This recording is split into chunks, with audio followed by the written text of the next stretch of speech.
Hello everyone, I'm Cassandra. And I'm Mom. And this is Millennial and Mom, and we are here finally for Married at First Sight Season 10 reunion.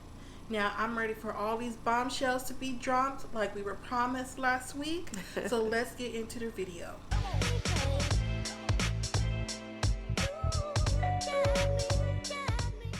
So we start off with Katie and Derek, and are we really surprised that they're not together anymore?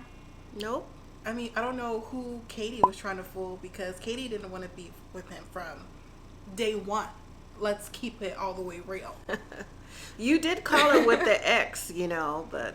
She called it out herself. Yeah. But they signed a lease on decision day, and I think we touched on that, like, why? Mm-hmm. She had a place to go, but now we know why. Because Katie really wasn't in it, now was she? She said she was trying to give it an extra try. Extra 2 weeks. But why give it an extra 2 weeks inside a year lease? And that means you have to find somebody else to take over the lease. Yeah. And all the extras. So I can't even justify why she did it. It can't even be for cameras. It can't even be for contract. Because at this point, not only are you wasting your time, the viewer's time, but your money as well. Mm-hmm. Katie's like, well, Derek went back to his old ways. He's staying out late and things like that. Turns out Derek's in school. But Derek did say he was staying out a little longer than he should have, and he started to make a schedule for Katie. Because he was tired. Yeah. So, like on Thursdays, they'll cook a meal and things like that together. But I guess that only lasted like a day or two, because Katie told Derek, listen, let's just be friends. And then Derek said a couple days after that, well, let's just live in separate rooms. I'm like, well, which one is it, Katie? Well, it turns out that Katie had slept with her ex. Mm-hmm. Derek found out about that. Are we once again surprised? So he was asked, was he hurt? Because he's never been hurt or in love before. He goes, no, I wasn't hurt. But the host called him out, was like, well, that sounds like something you'd be hurt by. And then Derek was like, yeah, I was hurt a little bit. And Katie just sitting there like, She didn't care. She didn't. Not one bit. She didn't. The trip is for me, mainly for Derek. When Derek found out about this, everything went down. It was after that trip that he gave her for the 1-month anniversary in Nashville. I was like, wow. Like, she wasted no time. Katie wasted no time. But Katie tried to make an excuse, was like, well, I have to initiate everything. And, it wasn't a mental or emotional connection, is more physical. I think they don't have a physical connection, Derek and Katie, because Katie didn't want to be with him from day one. Yeah. Like, that's the whole point. And Katie said that with her ex it was more physical, but it was more emotional too, because if it wasn't, you wouldn't went back to him. Right. When we see Mika and Michael on the couch, ooh, all that breath? Yes. Because Michael said, he enjoyed how things were on the wedding day. Which I believe, because he did seem like initially he was there for him. Yeah. And then Mika said, her experience was probably starting to be the best after the 1-month anniversary when he decided to try. Right. Which I can see that too, because not even 24 hours after the wedding, she had some nonsense spilled by Michael. Right. So that would affect anybody. Here's my thing though. That 1-month anniversary, did they ever go to Jamaica? You know what? I thought I saw on the clips. I think you're the only one that may have seen that clip, because I personally didn't see it. And we asked you, our subscribers, and our new subscribers, have you seen it? I'm going to say no. Let us know in the comments if you saw the clip to Jamaica. So was that another lie? Mika did apologize to Michael, which I appreciated. She said that she knew that looking back on it, and that she may have been a little too hard at times, that she shouldn't have been hard and should have been more open and understanding. And I thought that was a plus. Michael also apologized for his inconsistencies. Later on. But still, I have to give it to him. That's the correct word. Inconsistencies. Michael was inconsistent the whole season, regardless of, because I know we'll get comments about this, regardless of whether he was right or whether he's wrong, he was inconsistent. He only admitted to it after the host was talking to him about it. Well, it's better than calling him a liar. He was inconsistent with the things he says. And I agree. Kudos to you, Michael, for even saying that on camera. He even said that he wasn't the man that he should have been. And I was like, there it is right there. At least he recognized that. Why are you being baited by Michael? I'm not being baited, but when you know, regardless of when you say it out loud, that you have been able to look back to and see that you are being inconsistent, say it. He realized that too at the dinner. So, but as they moved on, they both seemed like they were just sitting there and just pretty much were agreeable that they divorced and it's just time to move on. So nothing new to update about that. Just the apologies, and I appreciated that from both of them. And he is not getting a pass from me. I didn't say he got a pass. I said that he acknowledged and recognized his inconsistencies, which he did. As a matter of fact, he recognized those inconsistencies at the last dinner, which to me is why he may have been shocked to see that Mika said she wanted a divorce on decision day. And I'm like, that's when I said, well, you can't be right at the 7th week, 6th day. I'm gonna have to not agree with you. Well, that's okay. That's fine. Because even the host, I think his name's Kevin, called him out on all the stuff that he did, lying about being a yoga instructor. Did we even get an answer of him really being a yoga instructor? He said, I am a yoga instructor. But the host was like, it looks like you're practicing yoga. Whatever the case may be. Well, I'm talking about the inconsistencies through the whole. The host asked him the marriage from the beginning. Not about the little lies or misleadings, he said. He said he's been inconsistent, and I can appreciate him saying inconsistent, just like I can appreciate Mika say she knew that she was being a little more aggressive as time went on, too. She admitted that, too, because she was getting out there as time went on. I can see why, but she was doing just a little too much, because if you want to make things work, you can't always be male or female, always be rah, at the other person thinking something's going to work, because it's not. Well, you guys let us know in the comments down below. Did you believe Michael, or are you on Team Mom that she's proud of him admitting to his inconsistencies? Now we have Mindy and Zach. So they come out, and Mindy's all like, hey, how you doing? Zach just kind of like sitting there, like on chill mode. He's asked, so Zach, what'd you think about your wedding, and what do you think has changed? He's like, well, it was a great day, but what changed for me changed really quick. And then they have that music playing in the background. Mm-hmm. I was like, ooh, production, this is why you're getting shade from Brandon. But he says that things change, and he wasn't really ready. You know, that it was a tough thing to say, you know, from the vows, everything. It was tough once they came back, and he saw that marriage certificate. And I was like, well... This changed your mind? Right. The show that you signed up for that has the words married in it, you know that's legally binding in the court of law? Is that how it's called? So, yes. So, you know, of course, he talks round and round and round in circles. And the host says, well, were you really here for Mindy, or were you here for the publicity? It's bad publicity. And I was like, wow. See, it weren't just Pastor Cal and Viviana calling him out. The host was too. We were too. Everybody was. Mindy said it too. She did after a while. But you know what? Mindy has forgiven. She's moved on. She said this is the best she's ever felt. She knows there's love out there for her. And pretty much, Zach could do what he want to do. It's all about her now. And I appreciate that. Now, Zach was still trying to plead his case. I'm like, what case are you trying to plead? Anything you're going to say is null and void. Because he knows from the clips that he looks like a bad person. Even Mindy was like, you know, Zach, you do look pretty bad on there. Yeah, Mindy said actually she was embarrassed. I was like, wow, Mindy's embarrassed? You know how embarrassing it was for Mindy to go through that whole 7-8 weeks without him even moving in? It wasn't even 7-8 weeks. It was like 6 weeks. They didn't last that long. No, they thankfully. didn't. Mm-hmm. But yeah, Zach was only doing that just to clear his name. Yeah. But his name really can't get cleared probably till like a few months after we all forget about this.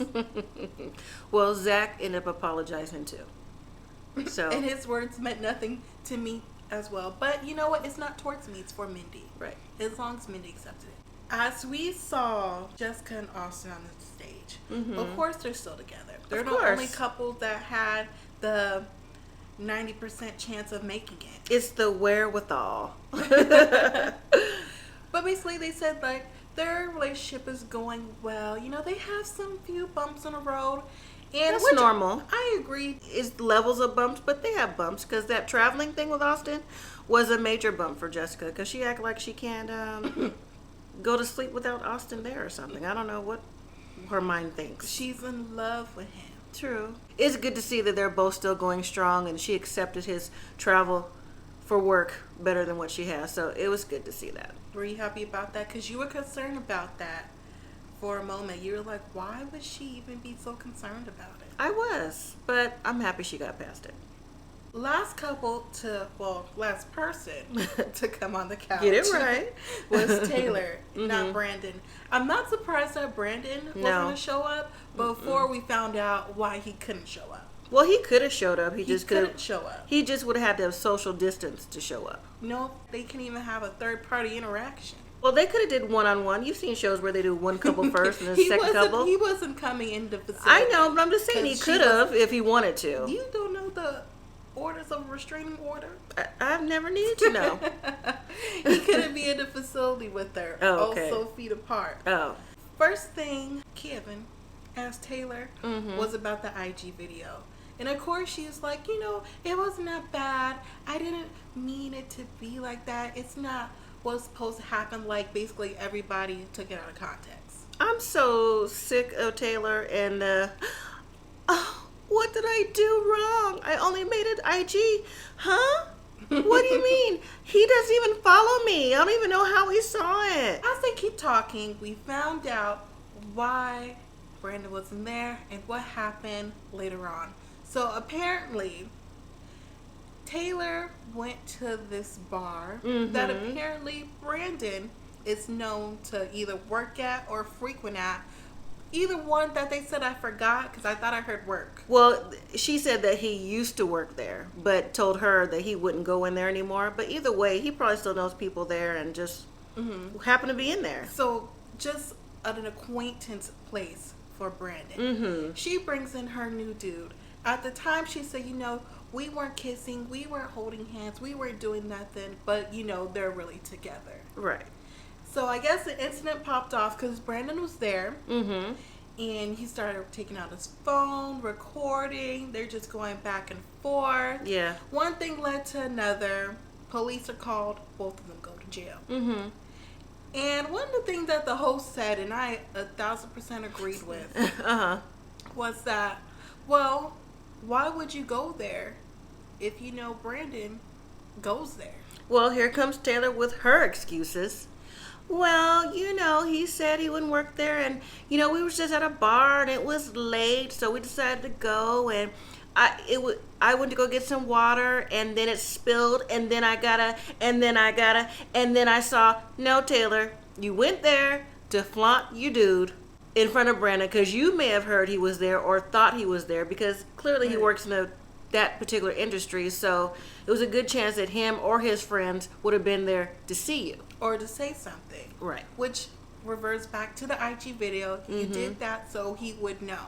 Yep. You went there so he would know you have a new man and that you moved on. That's like an ultimate petty move that a lot of females might do if they are petty. Well, males are petty too, but we're talking about Taylor in this video. Right, so I never felt bad for Taylor, probably since after episode IG video. I definitely felt bad for her. Right. This just really solidified what Brandon was already saying. Even though Brandon was in the wrong too. What do you think? I think it does solidify what Brandon was saying, how pretty much Taylor likes to go on IG. She's a party girl. She likes to hang out with her friends. He didn't say party girl, but I'm saying party girl. She likes to hang out with her friends and hang out all night. That's pretty much what Brandon was saying. I just want to know why she chose to go to a bar that Brandon and or his friends may frequent. I'm sure there's plenty of bars in their area that they could have went to. I think it was done on purpose. But Taylor, I don't give her any leeway about this because she knew what she was doing. So the whole cast finally has her sit down. Mm-hmm. And the first question that Kevin asks is, does anyone know about the situation with Taylor and Brandon? And the majority, or was it all the girls, raised their hands? I don't know if I saw Jessica raise her hand, but the majority of the cast raised their hand. And a lot of the girls went to go support Taylor. I think it's nice that they went to go support Taylor. I don't think I would have been there if I was one of the cast members. Because while Brandon does do his dirt, I do think Taylor was doing her dirt too. I do too. And it's okay to have your castmates who are now your friends be your support team, but not necessarily, in my opinion only, support that decision to be in court with her. They could have been there after the fact, because that was between her and Brandon, and they weren't there that night that things happened. Mm-hmm. So really it's a he say, she say kind of thing. But what I didn't like, and you're not going to like this again, Oh, Lord. where Kevin, the host, asked Michael to kind of speak on Brandon's behalf. And Michael was asked how, he's kind of heard things before, that's happened between Brandon and Taylor. And Kevin was trying to get him to talk about what was going on in different instances. And Michael wasn't comfortable with that. And I have to say, I have to agree. Why press the questions to Michael? Brandon's not here to speak for him, no. But Michael doesn't know the ins and outs. Even though that's your friend, you still don't know the ins and outs of your friends or anybody. You know what they tell you unless you happen to have been there yourself. Mm-hmm. And so I was actually, again, with Michael on this one. I wouldn't have felt comfortable either. Mika even piped up and was starting to talk. That's when she became, I'm using your word from last time, the moderator. I didn't think that was her place to say, to be honest. Well, yeah, Michael this and he that, and that's Brendan's friend, and he would say whatever. I didn't think that was right at all. I thought that was messy. Very much so. I saw Michael starting to speak on it. He did a little bit. People were talking about it, and I was like, since when is Michael going to tell the truth in the Carfax on Brandon's behalf? Well, it's easier to tell someone else's business than your own. That's true. So, but I just didn't like that the issue was pressed for Michael to give his perception. Because Taylor gave her perception and Brandon wasn't there, then I just think they should have just let it go and kept it moving, because he already asked Taylor and she gave her what happened, and he had the restraining order there, so he just read from it, so there's no sense in asking anyone but Taylor what happened. After they filmed it, you saw Michael get up and go to the back. I understood that, and he said in the back that I shouldn't have to speak for him on his behalf. I don't feel comfortable. And then Kevin went back there, tried to find out why he got up. And then that's when Mika was putting her 2 cents into the cast. And I did hear Derek say, well, I can understand that he doesn't want to, give his own saying because he wasn't there and he can't really speak for Brandon. But Michael in the back is saying, well, I don't want to say anything really because it's not me and I'm black because I'm black. And Kevin was like, I'm black too. Black.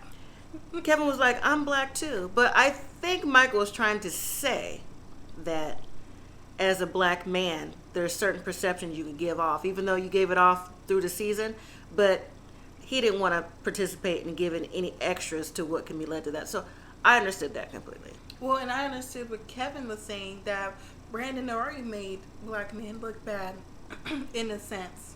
Because he made himself look bad. He did make himself look bad, but he did kind of put a little extra stereotypes and perception of what people perceive what black men are. So I can see why Kevin was trying to push Michael to get him to say what Brandon was thinking, but at the same time, if somebody isn't there to defend himself, they shouldn't really be speaking on their behalf or anything like that. Right. Michael later on comes back, and the host is still talking to everyone. We found out the ladies all got matching 10 tattoos on their ring finger. I thought that was cute, actually. I thought it was okay. It was Mindy's suggestion because. Well, what else could you put on your finger but 10? Nothing. Well, they wanted something to commemorate, and the only thing that they have in common is the 10th season. So 10. I thought it was cute. Later on, we see Mindy's friend come out, and we already knew it wasn't going to be Lindsay, even though that's what I was hoping for so many episodes. It was her friend Shannon, I believe, and that was when Mindy met with her friends to talk about how Lindsay had been talking to Zach, and that was the friend that put 2 and 2 together. Correct. And figured it all out. Mm-hmm. So they're basically asked, like, oh, have you guys talked to Lindsay? Zach is like, no, I haven't talked to her. Are you sure? Since that one day. I forgot what day he said, but he was like, no. He said the day after the anniversary dinner. Right. The friend says, yeah, I talked to Lindsay just to see, like, everything that's been happening. And she said that Lindsay said, you know, Zach tried to make it seem like he wanted to be in a relationship with me, that he really liked me. And the one thing that shook me was when the friend said that Lindsay was trying to take something from Mindy, like she was getting a rise out of that. And she said that Zach said that she was a better match than Lindsay. Zach denied that. And then she said Lindsay was a better match than Mindy. Zach denied that. Of course he did, right? But Mindy said, you know, she hasn't talked to Lindsay, but she would want to try to be in a friendship with her to keep the again, door open. I'm because, like, why? You know, they all have mutual friends together, and I guess maybe she just don't want things to be awkward when they're around each other. That's what she said. And then the other friend was like, I have no plans on being friends with Right. And I'm like, there you go, Mindy. This one friend you've known just as long as Lindsay said she didn't want to. But, you know, Mindy seems like she's very nurturing. Yeah. We get back to Jessica and Austin. And you know what? It was super sweet. Austin pulls out a ring and gives it to Jessica. And everybody's like, oh. You know, and Michael has a hating look on his face. Michael's ready to leave. Zach is looking like, you know, the only person male-wise was Derek looked like, oh, you know, because Derek, I think he's a hopeless romantic, just like those poems. Yes, Katie. Then we get back to Derek and Katie. They're talking to the host, and are you trying to calm your nerves? No, like the fair. So supposedly, of course, something happened after the honeymoon too, and that was from one of the couples on the stage. And the camera kept pointing to Jessica and Austin. And I think it was Jessica and Austin, too. Who do you think it was? Well, one thing we do know, it wasn't Mika. Because Mika was like, it wasn't me. Right. No one asked you, Mika. Again. Katie denied all those allegations. I think it's true because I remembered, I don't know if you remember, when after they got back from the honeymoon, I don't know if it was like that week or the next week, the experts come in. One of the experts came in and they were talking to Katie and asked, oh, well, Katie, have you had any contact with so-and-so, the ex? And she said yes. Yeah, she did. I remember that. I do remember that. So I think she did. Well, the thing is, Katie couldn't deny it because she did admit that it was a physical connection. So there's really no sense in talking about that again with Katie and Derek. But the point is, Katie got upset and actually tried to yell at Derek. But Derek said, you know, well, I don't know why you caused this drama now because we met a week ago and you said that you didn't want any more drama at the reunion and said if you did, said you'd be about it. I said, oh, Katie said about it? And Katie was like, Derek, you're the fake. You've been fake since day one. And I'm like, once again, Katie, no, you've been fake since day one. Since we found out that you were still trying to get with your ex because he said he loved you. Right. I don't know. Maybe I'm confused. Maybe it's me. Well, is it me? No, because the thing that took me out was when Kevin said it's been learned that two of the castmates may have went on a date or something. And it was Katie and Zach. I said. And then it zoomed in to Mindy's face. But Mindy said she already knew. But I want to know, was it before or after they got those does it matter? Because if it was before it was wrong and you was fake that you called Derek, and it was after it was wrong, you was fake. Yeah, because Mindy's the one who initiated everyone getting tattoos. And again, Zach, you weren't here for Mindy. You was clearly here for whoever else, but it wasn't Mindy. If you even went for a drink with Katie, I don't care what it was for. It should have been for nothing on both ends. It was during the season. Because you sure didn't do that with Mindy. He barely called the girl. Didn't even call her. Not barely. He didn't call her. I mean, he had to call stay you. with her. He didn't do nothing with her. So, as I have said previously, and Kevin has said, and the professionals, Zach checked out a long time ago. Where were the experts now that you say it? Where were they? Not there. You all, we have finally made it through this season of Married at First Sight. I don't know how to feel about it. I don't know how to feel about it. This reunion was, I mean, it gave us some bombshells, but everything else we kind of already knew because we already knew Katie and Derek weren't going to stay together. Yeah. That was a given. We don't even know why Katie even decided to pursue the thought. Brandon and Taylor, crazy. Saw it coming. Mika and Michael, not really surprised. No. Zach's still on his same BS that he's always been on. Yep. Jessica and Austin, the boring couple. But you know what? I'm happy they were on here because they gave a sense of normalcy of what the show is supposed to be about. I'm happy the season has come to an end. It's been a long journey for the majority of the couples, and it's been a long journey for us, the viewers. But I was still here for it, though. Not really surprised about much. Just the Zach and the Katie thing at the end. That was something. That got you? Yeah. But outside of that, hopefully season 11 will be a good one. Looking forward to that, and looking forward to the one that's set in Australia too. So I'm really excited about the one in Australia. Get to see different countries go through the same drama. Well, anyways, let us know what you thought about this reunion special. Let us know what you thought about this season thus far and what you think is going to happen next season with the new couples. So, thank you guys for watching. Make sure you like, comment, subscribe, and you share. And as always, live simply, be grateful.